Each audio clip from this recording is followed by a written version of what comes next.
Zee 24 तास एक पाऊल पुढे।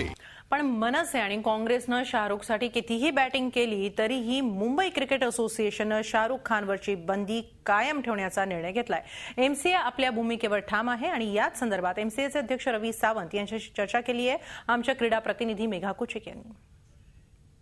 केकेआरचा मालक असलेला शाहरुख खानवर गेल्या वर्षी एमसीएने गैरवर्तणुकीमुळे वानखेडेवरील प्रवेशावर बंदी घातली होती।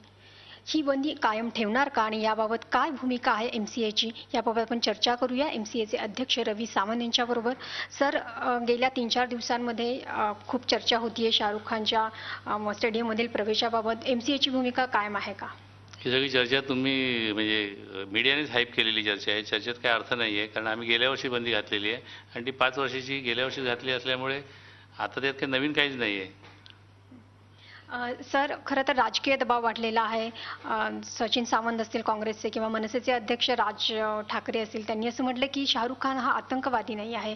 तर एक दबाव वाढतोय, तर त्यामुळे पुनर्विचार करणार का एमसीए या निर्णयाचा? मला असं एक सांगायचं आहे की त्या लोकांना हे कळलं पाहिजे की शाहरुख खानवर आम्ही आतंकवादी म्हणून ॲक्शन घेतलेली नाही आहे।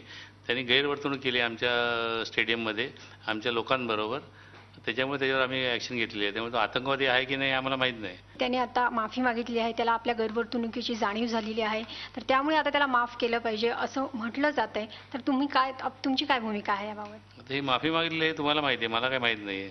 मीच विरोध त्यांनी आमच्याशी केलेलं आहे की गैरवर्तणूक आमच्याशी प्रत्यक्ष त्यांनी केलेली आहे। अर्वाच्या शिवाय त्यांनी दिलेल्या आहेत आम्हाला तोंडावरती, आमच्या घरात त्यांनी शिवाय दिलेल्या आहेत। त्याच्यामुळे ही माफी कोणाला मागायला पाहिजे त्याला कळायला पाहिजे।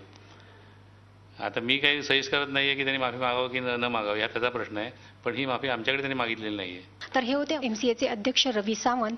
त्यांनी शाहरुखवरील बंदीचा निर्णय कायम ठेवणार असल्याचं स्पष्ट केलं आहे। व्हिडिओ जर्नलिस्ट अभिनवसह मेघा कुचिक, झी मीडिया, मुंबई। झी 24 तास एक पाऊल पुढे।